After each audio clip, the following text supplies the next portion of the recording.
Diga assim comigo: me alegrei quando me disseram, vamos à casa do Senhor. Diga: mais vale um dia nos átrios do Senhor do que 1000 em qualquer outra parte. Eu espero que nós não estejamos aqui mais, que o Senhor se o Senhor não nos arrebatar, se nós não fizermos parte do arrebatamento da igreja, mas eu espero que nós não estejamos aqui, porque vai chegar um momento. Vai chegar um momento. Apocalipse diz que as pessoas vão correr desesperadamente para as igrejas e não vai ter mais igreja. Então por isso o salmista diz: mais vale um dia nos teus átrios.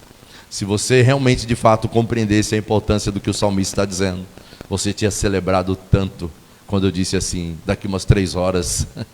Porque na presença de Deus, querido, se você não se habituar a este tempo aqui, você não vai conseguir viver a eternidade na presença dele. Porque isso aqui é insignificante, porque a Bíblia diz para onde nós estamos indo é para estar com ele pela eternidade, para sempre. Diga amém. Cheguei a Jerusalém, versículo 11, e estive ali 3 dias, diga comigo, 3 dias. Então à noite me levantei e uns poucos homens comigo, não declarei a ninguém o que o meu Deus me pusera no coração, para que eu vá fazer em Jerusalém. Não havia comigo animal algum, senão o que eu montava. De noite, saí pela porta do vale, para o lado da fonte do dragão, e para a porta do monturo. Contemplei os muros de Jerusalém. Diga comigo, estavam assolados. Diga comigo, as portas tinham sido consumidas pelo fogo. Versículo 14, passei a porta da fonte e ao açude do rei, mas não havia lugar por onde passasse o animal que eu montava. Subi à noite pelo ribeiro e contemplei ainda os muros, voltei e entrei pela porta do vale e tornei para casa. 16, não sabiam os magistrados aonde eu fora, nem o que fazia, pois até aqui não havia eu declarado coisa alguma, nem aos judeus, nem aos sacerdotes, nem aos nobres, nem aos magistrados, nem aos mais que faziam a obra. Então lhes disse, 17, estáis vendo a miséria que estamos, Jerusalém assolada, as suas portas queimadas? Vinde, pois, reedifiquemos os muros de Jerusalém, deixemos de ser opróbrio, ou deixemos de ser vergonha. Opróbrio quer dizer vergonha. 18, e lhes declarei, como a boa mão do meu Deus estivera comigo, e também as palavras que o rei me falara. Então disseram, disponhamo-nos, edifiquemos, e fortaleceram as mãos para a boa obra. Diga comigo, e fortaleceram as mãos para a boa obra. Diga de novo, e fortaleceram as mãos para a boa obra.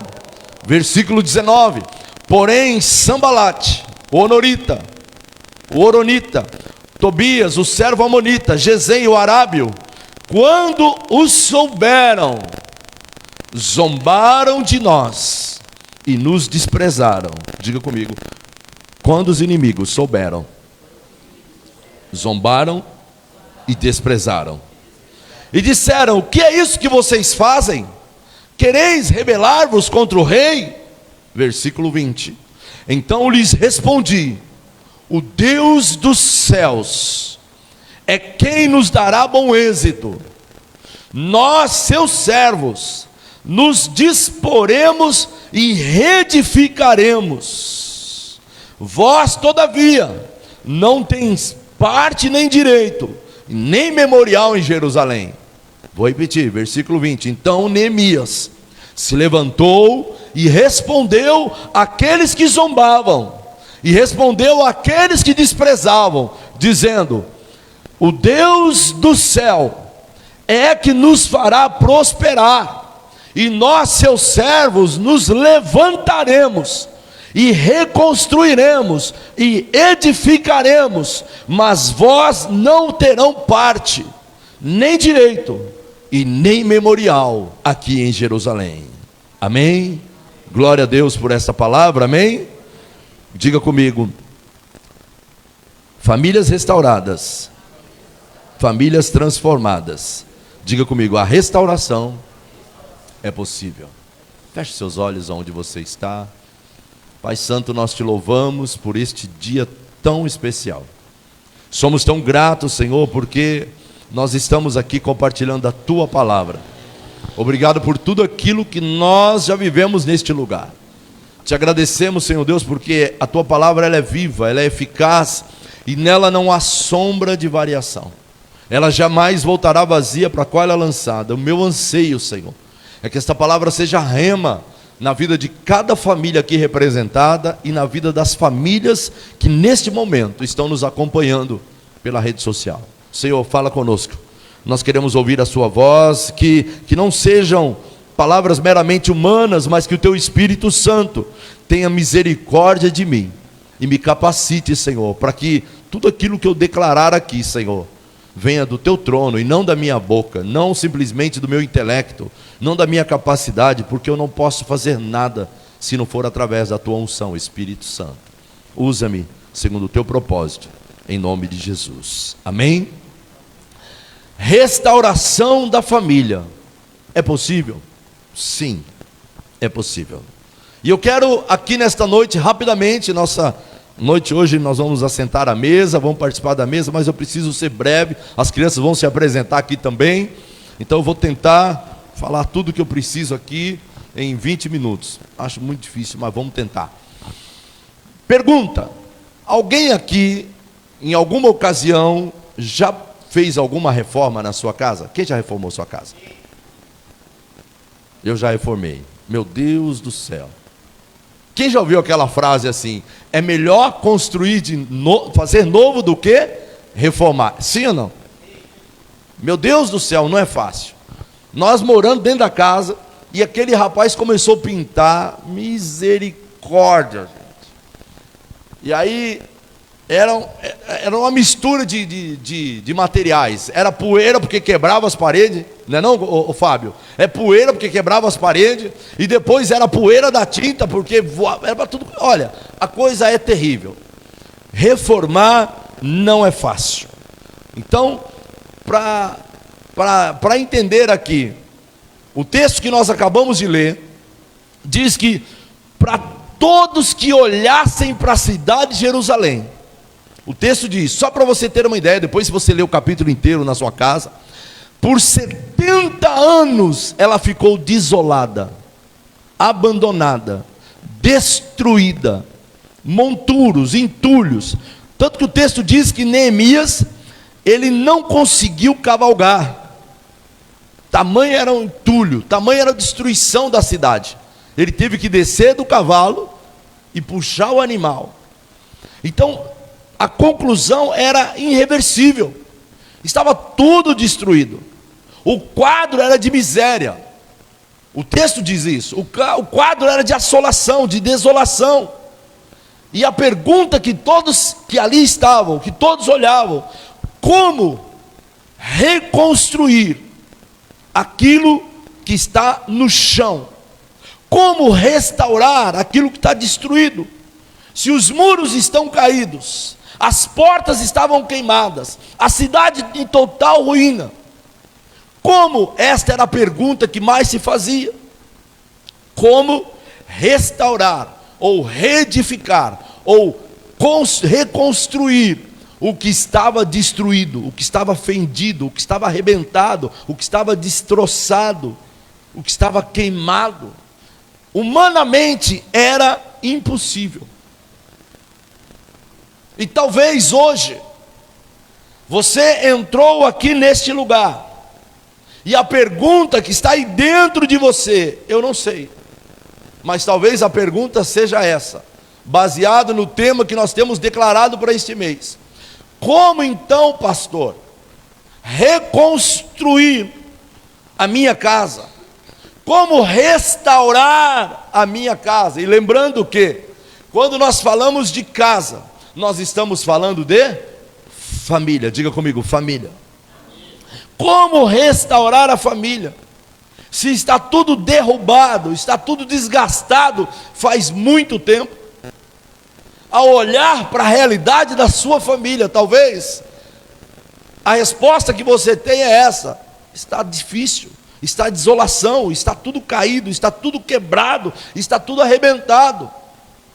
Mas hoje, ao adentrarmos por estas portas, eu creio, o Espírito de Deus que habita em mim, o Espírito de Deus que habita em cada um de nós, certamente Ele nos trouxe aqui para mover os nossos corações, e sem dúvida nenhuma, você será um restaurador, uma restauradora da sua família, em nome de Jesus. Levante sua mão comigo e diga: eu creio. Se eu estou aqui nesta noite, é porque o Senhor tem um propósito lindo e maravilhoso para a minha vida e para a minha família. O Senhor me chamou, o Senhor me elegeu nele para ser um instrumento de transformação, de restauração, de edificação para a minha casa e para a minha família. Eu creio, diga: eu creio na promessa do Salmo 127:1. Se o Senhor não edificar a casa, em vão trabalham aqueles que edificam. Então creia que o Espírito de Deus está dentro de você, agindo em você e através de você, para que você seja um instrumento de Deus para edificação, para restauração, para transformação, se este é o caso, da sua família, em nome de Jesus. Diga: eu creio. O Espírito Santo é aquele que renova as nossas forças. Porque o texto mais para frente você vai observar que todos estavam desanimados. E eu creio que o Espírito de Deus está aqui para renovar as tuas e as minhas forças, mesmo quando a nossa alma está aflita, está abatida, está angustiada, está desanimada. Porque há momentos da vida que a gente se abate, é verdade ou não é? Sim ou não? E principalmente, o que mais nos abate é aquilo que fere o seio da família. Sim ou não? Se um filho não está bem, toda a família sofre. É igual essa mão aqui, ó. Se você machucar esse dedinho aqui, só ele vai sentir? Só ele vai sentir? O corpo inteiro vai sentir. Se alguém da família não está bem, toda a família vai sofrer, sim ou não? Então há momentos na nossa vida que nos abatemos porque alguém não está bem. Alguém está caído, alguém está derrubado, alguém está ferido.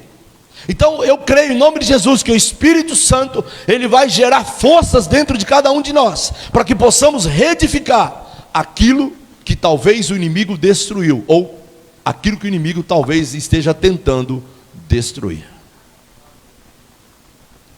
Diga comigo: toda arma forjada contra a minha casa, contra a minha constituição, não prevalecerá. Levante sua mão e diga: maior é aquele que está em nós do que aquele que está no mundo. Diga: em nome de Jesus, o sangue do Senhor Jesus que foi derramado naquela cruz está sobre a minha casa, sobre a minha família. Os anjos do Senhor estão acampados agora ao redor da minha casa, na vida dos meus familiares. Os que estão perto, os que estão longe, estão debaixo desta promessa que o Senhor tem declarado para a minha vida, em nome de Jesus. Então, quando Neemias ele convoca o povo para a reconstrução, o texto diz que todos estavam sem forças para reconstruir. O povo estava sem ânimo, eles estavam entregues à derrota, estavam abalados, não acreditavam que aquela sentença, que aquela situação já se faziam 70 anos. Pastor, já faz tanto tempo e nada muda. Aquela sentença já fazia muitos anos. Porém, o que vai fazer a diferença não é o quadro e a situação do momento. O que vai fazer a diferença, olhe para a pessoa que está do seu lado, diga para ele: não é o momento, a situação ou as circunstâncias do momento. Diga que vai fazer a diferença. O que vai fazer a diferença é a tua postura, é o teu posicionamento, é a tua atitude. Amém? Enquanto todos estavam se queixando, enquanto todos estavam entregues à incredulidade, ao desânimo, enquanto todos não acreditavam que era possível a reedificação, Neemias tinha os seus olhos diferentes. Neemias, ele conseguia enxergar naquele monturo, em toda aquela montanha de lixo, entulho, ele conseguia enxergar uma cidade transformada, restaurada, edificada e abençoada. Amém? Por quê? Porque Neemias conseguia enxergar diferente? Porque na realidade, Neemias tinha olhos espirituais e ele conseguiu enxergar aquilo que é impossível.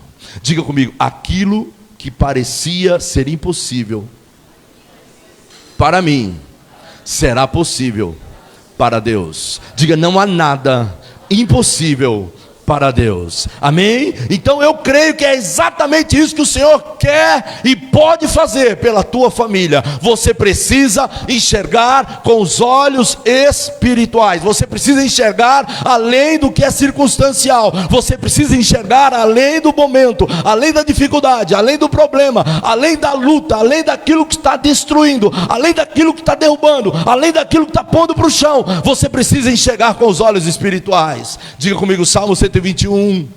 Levante a mão, diga assim: eleva os meus olhos para os montes, de onde me virá o meu socorro? Diga, o meu socorro vem do Senhor, que fez os céus e fez a terra. Amém? O meu socorro, o seu socorro vem do Senhor. Quando nós enxergamos com os olhos espirituais, nós não enxergamos mais aquilo que é momentâneo, aquilo que é circunstancial, aquilo que é temporário, é passageiro. Olhe para o seu irmão, segure na mão dele, diga para ele: a tua luta, a tua dificuldade, essa situação, ela é leve, ela é momentânea, ela é passageira, vai passar, e haverá um peso de glória excelente sobre a tua vida, sobre a tua casa e sobre a tua família, porque o poder do Espírito de Deus está agindo em você e através de você, em nome de Jesus. Diga glória a Deus. Diga comigo, aquilo que parecia impossível, aquilo que parecia não ter saída, Deus pode fazer. Aquilo que os meus olhos não viram, diga, aquilo que os meus ouvidos não ouviram e ainda não chegou ao meu coração, é o que o Senhor tem reservado para a minha vida, para a minha casa e para a minha família. Esta é a atitude que você e eu precisamos ter, porque é isso que o Espírito de Deus vai gerar, é isso que Ele quer gerar, é isso que Ele está gerando dentro de mim, dentro de você, todos os dias, pela instrumentalidade, pela revelação da palavra de Deus. Diga glória a Deus. Então aquilo que parecia ser impossível, aquilo que parecia não ter saída, Deus abre uma porta. Deus é um Deus de portas abertas. E muitas vezes aquilo que os teus olhos naturais não estão vendo, pastor, eu não consigo ver isso que o senhor está declarando, eu não consigo ver esta restauração, eu não consigo ver essa reedificação, eu não consigo ver esta libertação.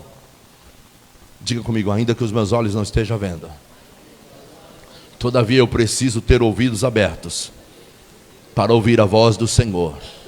E quando eu ouço a voz dele, ele me conduzirá em bom êxito.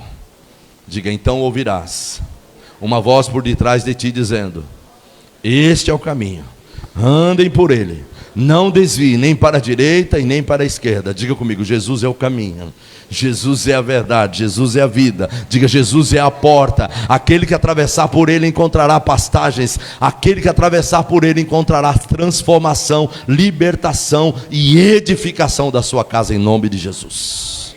Então a primeira verdade que eu encontro nesse texto é que Neemias, diga comigo, Neemias tinha olhos espirituais abertos e ele enxergava o impossível. Então a primeira verdade, o que aconteceu? É que Neemias tinha olhos espirituais abertos. Ele enxergava o impossível. Enquanto todo mundo estava vendo só desolação, enquanto todo mundo estava vendo destruição, enquanto todo mundo estava só enxergando os entulhos, os lixos, os monturos, Neemias, ele conseguiu enxergar o impossível. Diga comigo, a reconstrução é possível e vai acontecer. Levante comigo a sua mão mais uma vez e diga de novo: a reconstrução é possível e vai acontecer, porque aquele que começou a boa obra na minha vida e na minha família é fiel e justo para completá-la em nome de Jesus. Ei, Então diga isso para o seu irmão, isso é profético, isso é poderoso. Diga: o poder da vida e da morte está na boca. Diga para o seu irmão: a reconstrução será possível, vai acontecer. Diga: porque aquele que começou a boa obra em sua vida é fiel e justo para completá-la na sua casa, em nome de Jesus. Diga amém. Observe, igreja, que por 3 dias, diga comigo, 3 dias, Neemias, ele percorreu os escombros. Por 3 dias viu um povo descaracterizado. Por 3 dias ele viu um povo roubado, sem esperança. Por 3 dias ele viu um povo desmotivado, desacreditado. Por 3 dias ele viu famílias inteiras assoladas, famílias inteiras derrubadas, famílias inteiras descaracterizadas, famílias inteiras no chão. Porque haverá momentos, nós sabemos disso, que determinadas situações que acontecem, qual é a tendência de nós ficarmos? De cabeça erguida ou cabisbaixos? Cabisbaixos. E é exatamente isso que o inimigo quer.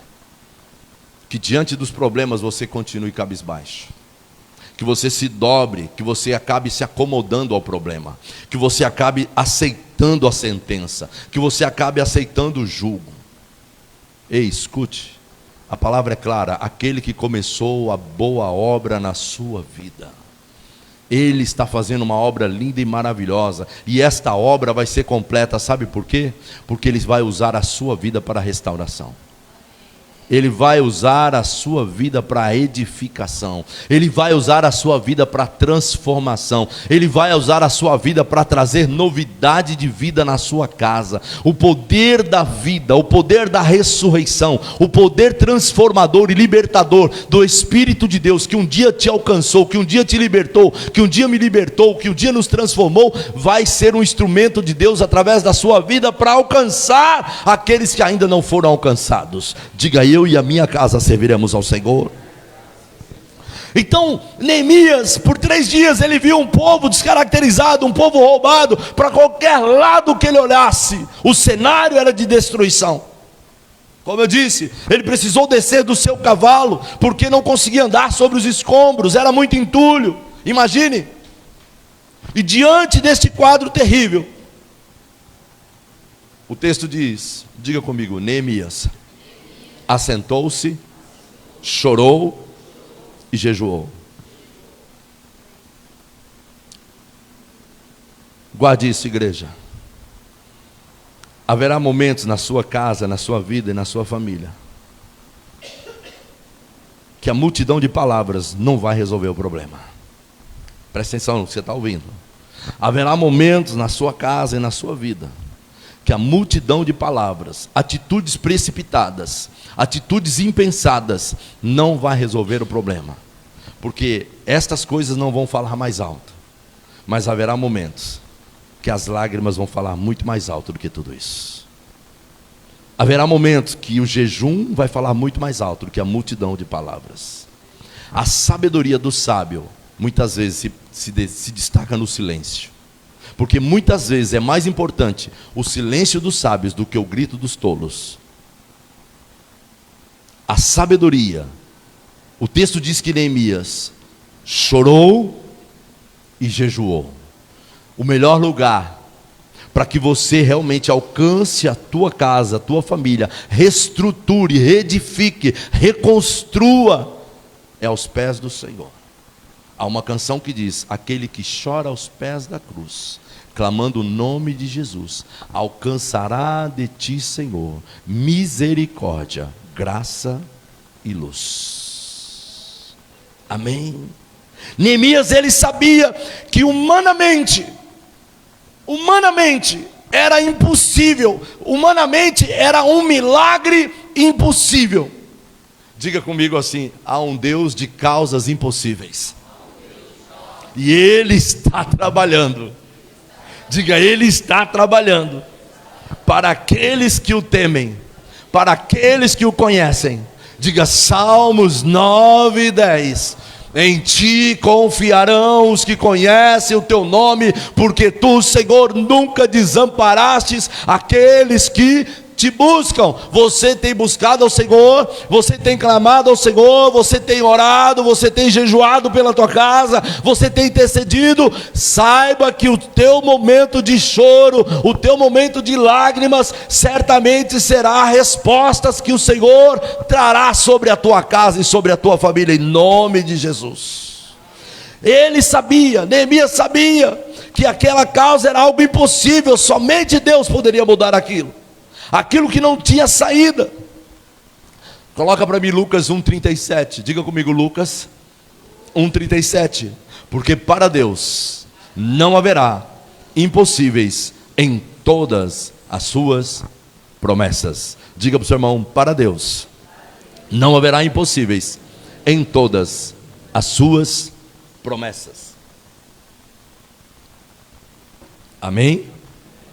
A tua família, diga, a minha família, ela tem promessas e não sentenças. Diga de novo, a minha família. Levante sua mão, diga, a minha família, ela tem promessas e não sentenças. Diga comigo, toda arma forjada contra a minha casa, contra a minha família, não prevalecerá. Em nome do Senhor Jesus, nenhuma seta, nenhum dardo inflamado do maligno tem poder sobre a minha casa e sobre a minha família, porque o sangue do Senhor Jesus está sobre nós. Amém? Então, olhando para aquele momento, as casas, olhando para aquelas casas, quando Neemias pergunta para o seu irmão, como estão as famílias? E olha a resposta que Neemias recebeu, versículo 3. Neemias capítulo 1, versículo 3. Disseram-me os restantes que não foram levados para o exílio se acham lá na província. Olha só, coloca lá Neemias 1:3. Eles responderam a Neemias: olha, Neemias, o que sobrou, quem ficaram no cativeiro, o que sobrou, que ficaram no cativeiro lá na província, estão em grande, diga comigo, aflição. Diga, opróbrio. Também está, diga, também está derribado o muro de Jerusalém e as suas portas queimadas fogos. Ou seja, as famílias de Neemias estão vivendo um tempo doloroso. As famílias estão vivendo um tempo terrível. E ao olharmos para os nossos dias, pergunta, igreja, para você que está aqui, ao olharmos para a realidade dos nossos dias, será que nós não estamos vivendo uma época assim? Sim ou não? Onde lares estão completamente destruídos. Diga comigo, uma casa dividida, ela não resistirá, ela vai ruir, vai vir ao chão. E o que é uma casa dividida, igreja? Uma casa sem a presença de Deus, que nós declaramos domingo passado, Salmo 127, 1. Se o Senhor, diga, se o Senhor não o quê? Edificar o quê? Se o Senhor não edificar a casa, então uma casa dividida, ela não resistirá. Por quê? Porque ela não tem estabilidade, ela não tem sustentação, ela não tem coluna, ela não tem alicerce, ela não tem fundamento. Então, olharmos para a realidade dos nossos dias, voltando aqui onde eu estava dizendo, há um número assustador de divórcios. As pessoas simplesmente, por motivos fúteis, simplesmente divorciam-se, se separam. Um tempo onde as pessoas não acreditam mais que é possível restauração, porque tem uma mentalidade distorcida, de acordo com o que o mundo pensa. Por isso lá em Romanos capítulo 2, o apóstolo Paulo, ele vai dizer: olha, eu rogo-vos, eu peço, eu imploro para vocês, que não vos conformeis, não tome a forma deste mundo, mas transformai-vos pela renovação do vosso entendimento, para que vocês experimentem qual seja a boa, perfeita e agradável vontade de Deus para vossas vidas. Ei, igreja, olhe para mim aqui, por favor. Ei, escute, quando você fez juras do seu matrimônio, quando você se apresentou diante lá do pastor, do padre, não sei de quem você se apresentou, você fez promessas. E qual foi a promessa que você fez? Até quando? Até que a primeira briga a gente separa, até que a primeira discussão a gente separa, até que o primeiro problema financeiro a gente separa. Está aí um dos piores momentos de uma família, uma das grandes causas do divórcio dos nossos dias. Você sabia que é isso aqui? Uma das grandes causas, eu não posso fugir do foco aqui, porque nas próximos cultos a gente fala sobre isso. Os valores de uma família. Porque infelizmente, há muitas famílias que estão num alicerce tão ruim, que o alicerce se chama dinheiro. Estão ruindo. E o pior, terminando de forma terrível, trágica, terrível. Tem um apresentador de programa muito famoso aqui no Brasil, não vou dar ibope aqui, mas morreu. Até hoje a família está se matando por causa da herança do rapaz. Se matando em vida. Voltando aqui, porque há uma mentalidade distorcida de acordo com o mundo pensa. O mundo, aí fora, as pessoas dizem que o casamento, a família, é um investimento muito alto. Há muitos que pensam assim, não vale a pena. Para que casar? Constituir família, não conseguem acreditar em bons casamentos, porque imaginam que o casamento é algo muito doloroso, e na realidade, o casamento é uma instituição divina. O casamento é uma instituição divina, porque se não existisse o casamento, não haveria seres humanos. Se não existisse casamento, não haveria sociedade. Se não existisse casamento, não haveria igreja. Se não existisse casamento, não haveria famílias. O que o Senhor disse lá em Gênesis? Vou brincar um pouco aqui, descontrair um pouco vocês. Quando Deus viu Adão, que ele não estava fazendo nada lá no jardim, tranquilo, sossegado, né? Estava muito bom para ele, feliz da vida. O Senhor olhou para Adão e falou assim: vou arrumar um problema para esse rapaz. Ele está muito folgado, está muito tranquilo. A Bíblia diz que Deus trouxe uma mulher para Adão. Acabou a paz do homem. Estou brincando. Estou descontraindo, gente. Vamos voltar para a seriedade aqui. O casamento é tão sério, querido, que o Senhor... O Espírito Santo está falando ali.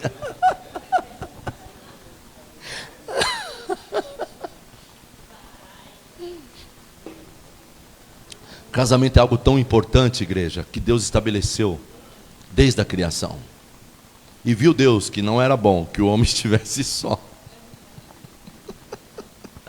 Daria a ele uma ajudadora, auxiliadora, uma companheira fiel, idônea, que possa correspondê-lo. Glória a Deus pelas mulheres. Aleluia. Tem que fazer um merchan aqui agora. Então, muitos não acreditam em bons casamentos, queridos. Ei, você está olhando para o seu pastor, 35 anos, muito bem casados, para a glória de Deus. Eu estou casado com a mulher mais linda do mundo, a mais perfumada, a mais cheirosa, a mais linda de todas, é minha esposa. Vamos dar um forte aplauso para ela. 35 anos. Aleluia, que essa mulher me suporta, me carrega. Hoje eu dei um abraço nela, parabéns mamãe. Ela falou assim: eu não sou sua mãe, mas às vezes age como minha mãe. Às vezes age como é minha mãe. Onde você vai? Por que você está fazendo isso? Para que isso? Mas é uma bênção na minha vida, viu? Fala sério. 30. Quem tem mais de 35? Ali tem 50. Olha, já está chegando os 50, hein? Vou fazer uma festa daquelas de arromba, hein? 50. Quem tem mais de 30 aqui? Ó, mais de 30 anos de casado? Quem tem mais de 30 anos de casado? Olha lá atrás, ó. Olha lá, que bênção, ó. Quem tem só 2 anos de casado? 2? Olha, levantou a mãozinha ali, tem mais. Glória a Deus. E por quê, queridos? Porque muitos não acreditam mais no casamento, num bom casamento. Mas tem uma coisa: na presença de Deus, todo casamento vai ser uma bênção. Escute o que eu estou dizendo. Na presença de Deus, o casamento certamente será uma bênção. Porque quem não acredita na instituição da família é porque não conhece a palavra de Deus. Vou repetir: quem não acredita na instituição da família, quem não acredita num bom casamento, é porque não conhece a palavra de Deus e não tem a presença de Deus na sua vida. Se o casamento, por isso que Eclesiastes vai dizer que um cordão de 3 dobras, um cordão de 3 dobras não se quebrará com facilidade. Diga comigo, cordão de 3 dobras. Esposo, esposa, Jesus. Jesus na família, Jesus no casamento. Então guarde isso. Por que que muitos não experimentam um casamento saudável? Hoje nós vivemos um tempo, igreja, onde os casamentos estão mais curtos do que o véu das noivas. É verdade, gente. Tem muita gente dizendo assim, vamos tentar. Tentar? Isso não existe. Casamento é estabelecido por Deus. Então é por isso que os casamentos estão, eu anotei aqui, estão instantâneos, acabam muito rápido. Diga comigo, porque não vivem e não querem aplicar os valores da palavra de Deus. Por que são rápidos? Por que acabam rápidos? Porque não vivem e não aplicam os valores da palavra de Deus. Quando Neemias ele olha para a cidade, ela estava assim, com muitas famílias arrebentadas, com muitas famílias assoladas, uma verdadeira ruína, um total descaso, estavam abandonados, estavam destruídos, nada estava de pé. E a pergunta que estava dentro de Neemias era esta: como eu posso reconstruir esta cidade e os seus valores? Como começar de novo? Como dar a volta por cima desta situação tão difícil? Talvez essa seja a sua pergunta. Como pastor? Como começar a reconstruir um casamento tão desgastado pelos anos? Como começar a reconstrução de um relacionamento com um filho tão rebelde, desobediente? Como começar a reconstrução de um relacionamento com o pai e com a mãe, porque a mãe é bruta, o pai é bruto? Como começar a reconstrução de uma confiança perdida em um cônjuge por causa da mentira? Está aí outra coisa que destrói muitos casamentos: a mentira. Escute, toda vez que a mentira entrar no matrimônio, é legalidade para Satanás agir. Toda vez que a verdade entrar no matrimônio, é legalidade para Deus agir. Então você decide quem vai estar na sua casa, você decide quem vai estar dominando a sua família. Você e eu precisamos decidir quem vai estar comandando a nossa casa. Escute, Jesus deixou isso claro: uma casa dividida, ela não resistirá. E uma das coisas que Satanás tem obtido êxito em muitos matrimônios é a mentira. E esse instrumento aqui, isso aqui tem sido um dos principais motivos dos nossos aconselhamentos para casais. Isso não existe, gente. Como é que um casal pode dizer para o outro: isso aqui é meu, você não pode pôr a mão? Isso aqui fica lá em casa, em qualquer lugar, qualquer cômodo da casa. Se a minha esposa chegar lá e destravar meu celular, ela vai ver o que tem lá. Agora, marido dormindo com o celular guardado dentro das calças. É verdade, gente. É para rir não, é para chorar. Isso não tem cabimento. Porque se está escondendo isso aqui, é porque tem mentira. Sim ou não? É mentira. Outra coisa. Isso aqui, as finanças de uma casa não está no bolso só de um. As finanças de um casamento é dos dois. É dos dois. Ei, escute, teve um momento da nossa vida que essa mulher aí, essa mulher de Deus, ela sustentou a casa sozinha por 4 anos. Foi um tempo doloroso para nós, principalmente para mim como sacerdote, sabe? Mas nunca tivemos contenda. Eu nunca precisei esconder 1 centavo da minha esposa. Se ela pegar minha carteira, está vazia, ela sabe que está vazia, né? Não, então, não tem porquê. Eu sei que eu estou esticando aqui, mas eu preciso ser rápido. Então não tem essas coisas, não tem cabimento. Num casal onde está a presença de Deus, não tem que esconder nada. Pelo contrário, verdade absoluta é onde Deus habita. Mentira absoluta, o diabo está trabalhando. E você pode ter certeza. Diga comigo, toda verdade nunca será uma mentira. E toda mentira nunca será uma verdade.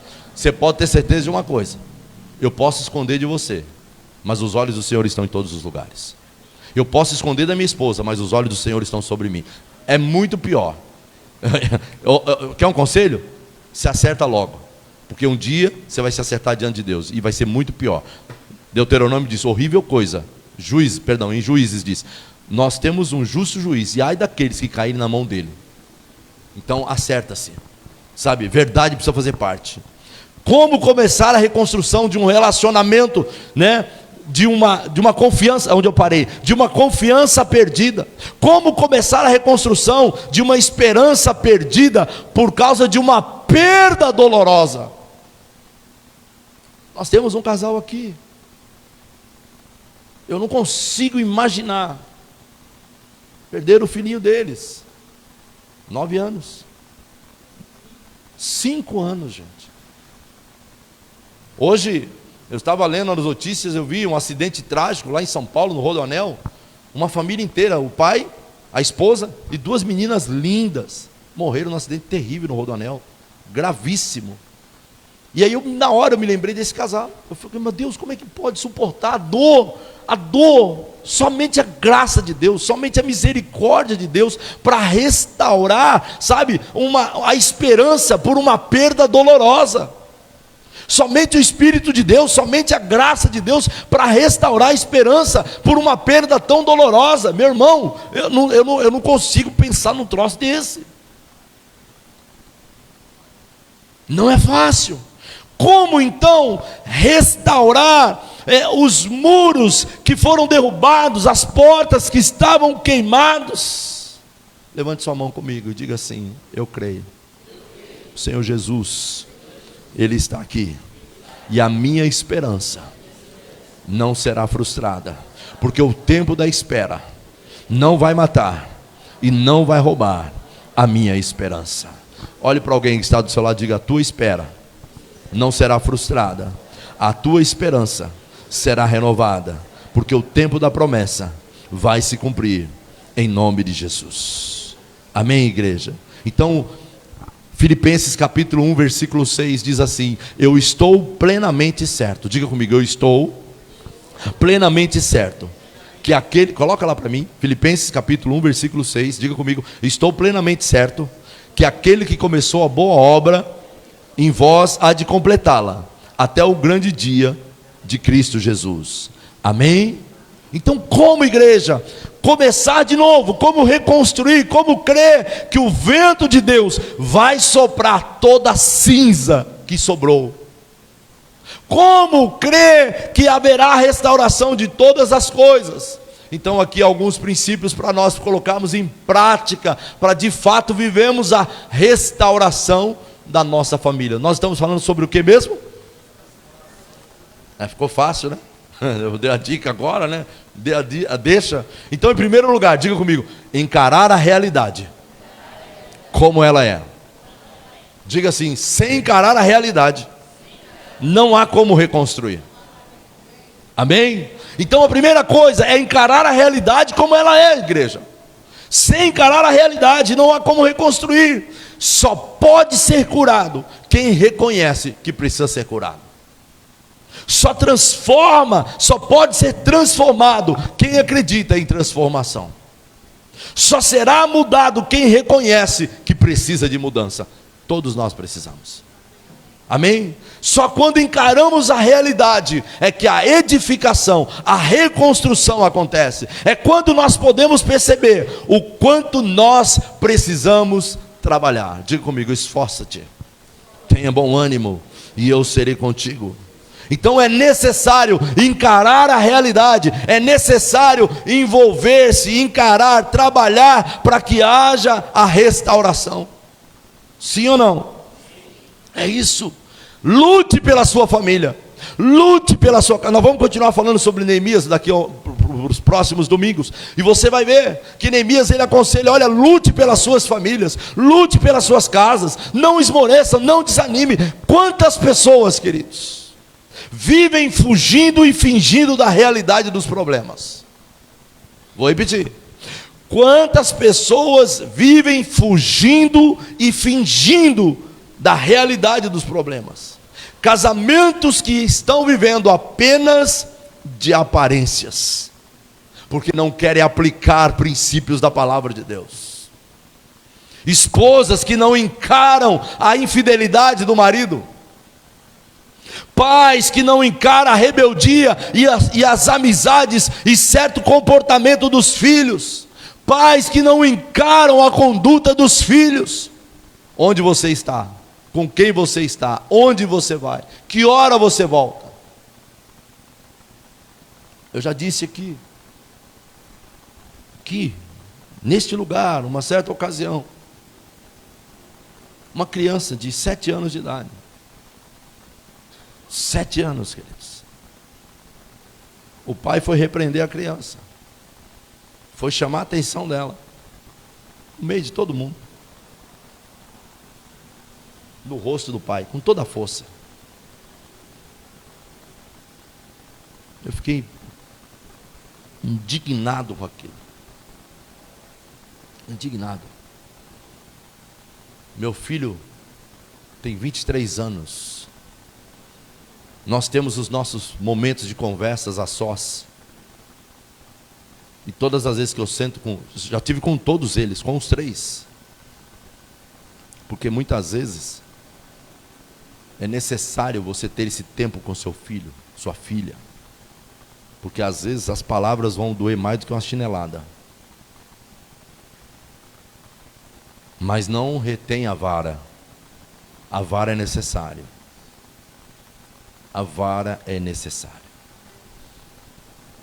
E meu filho nunca me confrontou, nunca me afrontou, nunca olhou para mim e falou: o senhor está no passado, o senhor é ultrapassado. Quantas vezes ele chegava em casa: olha, vai ter um aniversário do meu amigo, que horário que é?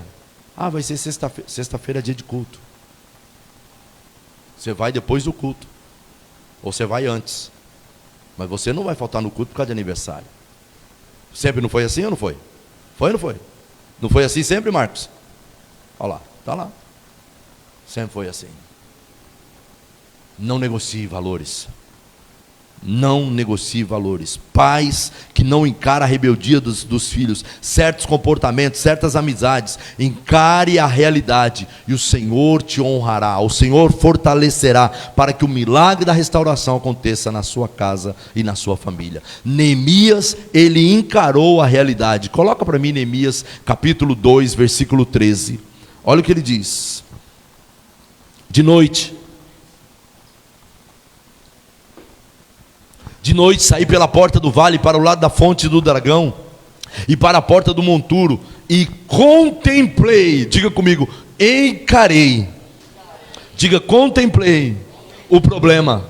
Olha o que ele fez: eu contemplei os muros de Jerusalém, estavam assolados, porque haviam sido queimados a fogo. Então ele encarou o problema.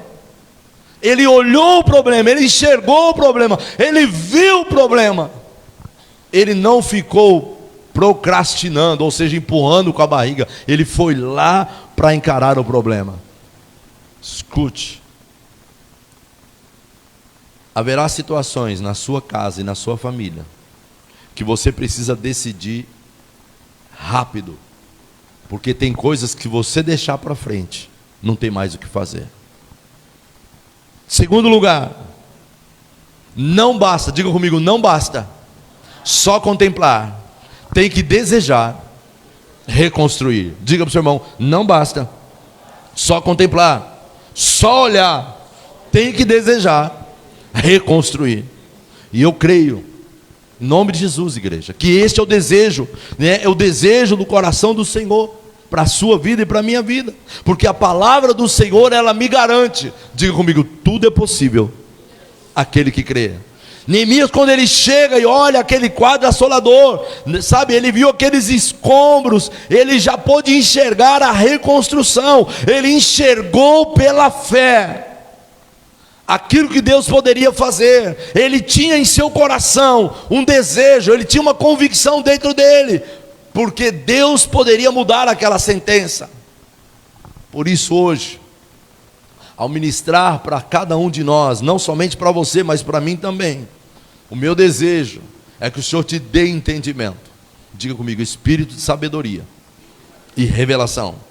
Que o Senhor realmente mova-se na tua vida, que de fato o Senhor abra os teus olhos e que você perceba que Deus tem grandes coisas para cada um de nós, porque Deus tem uma visão muito maior do que a que nós temos para as nossas vidas, para as nossas casas, para as nossas famílias, em nome de Jesus. Por isso ele vai dizer: porque os meus caminhos são mais altos do que os vossos caminhos, os meus pensamentos são maiores do que os vossos pensamentos. Você pode levantar sua mão comigo mais uma vez? Diga assim: pela fé eu vou enxergar o que Deus está fazendo e irá fazer através da minha vida e na minha família. Diga comigo: a ninguém enxergue pelos olhos da carne, mas pelos olhos do Espírito. Diga: eu não vou enxergar mais um filho rebelde, um filho desandado. Diga: eu não vou enxergar mais um filho nas drogas. Eu não vou enxergar mais um filho consumido pelos vícios. Eu vejo pela fé um profeta sendo levantado como instrumento de Deus, um adorador, um levita na casa de Deus. Eu vejo um filho e uma filha restaurados, servindo na casa do Senhor. Diga: pela fé eu não vejo mais um marido bruto, estúpido, arrogante, insensível, violento, alcoólatra. Eu vejo pela fé um homem temente a Deus, um homem que se rende ao Senhor, um homem que testemunha aquilo que Jesus fez e faz na sua vida. Pela fé eu não vejo mais muros caídos e derrubados e queimados a fogo. Pela fé eu posso contemplar o Senhor transformando, restaurando a minha casa, porque pela fé eu vejo a boa mão do Senhor restaurando, reedificando todas as coisas em minha família, em nome de Jesus. Você pode dizer glória a Deus por isso? Você pode dar um forte aplauso ao Senhor por isso? Pela fé. Quem está entendendo? E eu preciso terminar. Neemias, ele viu a reconstrução, ele enxergou a reconstrução. Neemias, capítulo 2, versículo 17. Muitas vezes o inimigo vai dizer que não é possível, mas Neemias 2,17 vai dizer assim: mas eu lhes disse, vocês sabem muito bem da terrível situação em que estamos. Jerusalém está em ruínas, as suas portas foram destruídas pelo fogo. Venham, vamos reconstruir o muro de Jerusalém e acabar com esta vergonha ou este opróbrio. Ou seja, quando Neemias, ele decidiu romper com aquela situação de miséria, ele decidiu encarar o problema debaixo de jejum e oração. Diga comigo: haverá muitas situações na minha família que eu só vou vencer pelo jejum e pela oração. Amém? Por isso que muitas vezes, quase sempre, nós estamos convocando você para jejuar. Por quê? Porque o jejum tem poder. Há muitas situações na sua casa que você não vai vencer se não for através do jejum e da oração. Neemias, ele se dispôs a reconstruir, mesmo sabendo que não seria fácil. Diga para o seu irmão: se disponha, continue lutando pela sua família, mesmo que não pareça ser fácil, porque há um preço. Diga comigo: há um preço que envolve algumas renúncias. Amém? E quais são algumas renúncias que eu e você precisamos fazer para que haja restauração da família, para que haja restauração dos relacionamentos? Por isso que Malaquias 4,16 vai dizer: e ele converterá o coração dos pais aos filhos e dos filhos aos pais, para que eu não fira a terra com maldição. E o que muitas vezes é necessário fazer, o que nós precisamos fazer, em primeiro lugar, é necessário que haja dentro de nós um coração perdoador. Diga comigo: um coração perdoador. Porque se você não consegue perdoar o teu próximo, como é que você vai dizer que Deus te perdoou? Como é que você diz que ama a Deus e não consegue amar o teu próximo? Então haja um coração perdoador, que haja dentro de você uma compreensão, entender, tirar os ressentimentos do momento, tirar as mágoas. nós já aconselhamos tantos casais. Deixa eu fazer um parênteses aqui. Eu me lembro que nós já tivemos a oportunidade de aconselhar muitos casais. E muitas vezes, e as mulheres são muito espertas nisso, aquilo que ficou para trás está no mar de esquecimento, a Bíblia diz. E infelizmente, muitos casais, porque não permitem que a restauração seja completa, que o Senhor restaure completamente, a próxima discussão é motivo de desenterrar um negócio que ficou 30, 15, 10, 5, 6, 7, 8 anos para trás, desenterrando uma situação que deveria ter ficado no passado. E essa é uma atitude de um coração perdoador. O que é um coração perdoador? Eu tenho uma cicatriz aqui, ó. Deu 8 pontos nesse dedo aqui, ó, da aliança. 8 pontos. Eu estava regulando uma máquina, um operário pisou, prendeu meu dedo na prensa, deu 8 pontos. Eu lembro. Um coração perdoador é isso. Eu lembro o que aconteceu.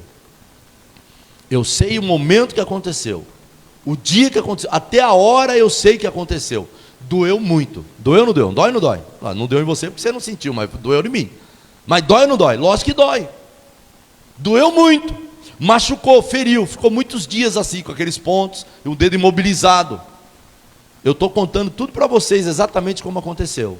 Só que hoje, ó, não dói mais. Isso é perdão.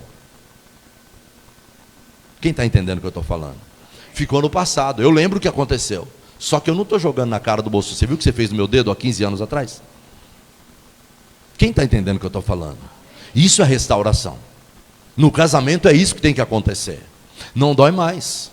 Ficou para trás. Isso não pode ser motivo de ferimento. Então é necessário perdoar, é necessário abrir mão dos ressentimentos, é necessário tirar as mágoas. E essas atitudes, sabe o que vai acontecer? Alguém vai ser envergonhado. Quem vai ser envergonhado? Quem? Satanás. Diga: aquele que veio para matar, roubar e destruir. Porque se tem alguém que está lutando todos os dias para destruir a família, você sabe quem é? Satanás. É por isso que muitas famílias nos nossos dias estão destruídas. Por quê? Porque não creem nos valores da palavra de Deus, não praticam a palavra de Deus, não creem na palavra de Deus, não vivem a palavra de Deus. Então Satanás deita e rola. Satanás faz o que quer. Então, versículo 18: então lhes contei como a mão de Deus tinha estado sobre mim, e lhes relatei a minha conversa com o rei. Eles responderam: sim, vamos reconstruir o muro. Ficaram animados para realizar esta obra. Diga comigo: a boa mão do Senhor. Eu quero te convidar a ficar de pé. Eu preciso terminar. Diga comigo: a boa mão do Senhor me faz florescer no deserto e transforma a minha dor em testemunho. Quando fraco eu estou, mesmo quando eu não sei para onde ir, o teu poder e a tua boa mão está sobre mim. Em nome de Jesus. Diga: em nome de Jesus. Terceiro e último lugar, e eu quero terminar. Diga comigo: não existe reconstrução sem oposição. Não basta só decidir. Diga comigo: não basta só decidir e começar a fazer. Diga: vai ter oposição. Porque quando você decide fazer e quando você começa a fazer, vai ter oposição. Diga comigo: Efésios 6:12. Diga de novo: Efésios 6:12. A nossa luta, diga comigo, a nossa luta não é contra a carne ou sangue, mas sim contra principados, potestades e dominadores do mal. Ei, escute, igreja, você precisa entender.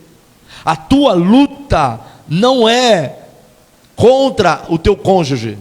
A tua luta não é contra a tua mãe, a tua luta não é contra o teu tio, não é contra o teu irmão. A tua luta, ela é espiritual. Você precisa entender que a luta pela restauração da tua família, ela está no nível espiritual. E existem cadeias espirituais que precisam ser quebradas, igreja.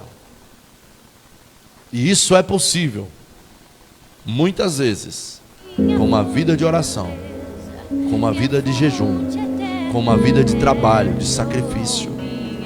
Porque olha o que acontece: quando os inimigos sabem que eles estão reconstruindo os muros, olha o que diz no versículo 19: mas quando Sambalate, o horonita, Tobias, o oficial amonita, e Gesem, o árabe, souberam do nosso plano.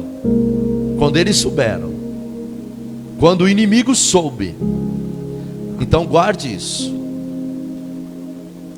Todos os dias, você e eu temos um inimigo em potencial, que você precisa resisti-lo. O próprio Jesus disse: você deve resistir ao inimigo e ele fugirá de vocês. Você precisa entender que inimigo da tua e da minha vida, o alvo maior dele, sabe o que é? A desestabilidade, a destruição, a ruína da tua casa. E tudo começa no casamento. Um casamento saudável, a família é saudável. Um casamento dividido, um casamento dilacerado, a parte que mais vai perecer serão os filhos. Eu não me esqueço de uma experiência que nós vivemos. Eu quero terminar aqui. Um casal frequentou a igreja aqui um tempo, viviam num pé de guerra, 2 crianças pequenininhas, e nos convidaram para ir à casa deles para conversar, e nós fomos, e começamos um diálogo ali, e aconselhamos, falamos tantas coisas para aquele casal. E um deles olhou para mim, o marido olhou para mim, falou assim: não, mas nós já decidimos, nós vamos separar mesmo. Ela vai ficar com a casa, eu vou ficar com o carro, ela vai ficar com isso, ele vai ficar com aquilo. E eu olhando aquilo, eu falei: é assim que vocês acham que vai ser? Desse jeito? Ela fica com a casa, fica com você, fica com o carro, é isso, aquilo, é isso, é desse jeito que vocês estão vendo? Vocês são muito prepotentes, vocês são muito insensíveis. Vocês só estão pensando no umbigo de vocês. Vocês estão esquecendo. Olha ali, sentado ali, olhando para vocês dois, ó. Aquelas 2 crianças vão ser os que mais vão sofrer. Vocês estão inculcando na cabeça deles que casamento é uma instituição falida. Quando vocês brigam na presença deles, sabe o que eles vão pensar? Casamento não vale a pena. Muitos casais que estão aqui hoje são restaurados, sabe por quê? Porque decidiram buscar a presença de Deus. Mas muitos que nós ajudamos, que estão aqui, sabe como é que nós descobrimos os problemas? No espaço Kairos. Principalmente num culto como este, que as professoras ensinam eles a orar pelos pais, pelas mães, e as crianças falam: tia, ora para o meu pai, ele bateu na minha mãe. Até isso nós já ouvimos. Ele brigou com a minha mãe xingou meu pai. Meu pai fala palavrão, porque quando a professora diz não pode falar palavrão, a criança, na sua inocência, ela vai lá e fala. E eu olhei para aquele casal e disse: vocês, o que vocês querem deixar para essas crianças? É isso que vocês estão mostrando para ela, o que é um casamento? Guarde isso. Existe um inimigo em potencial trabalhando para destruir, desestabilizar todas as famílias. Amém?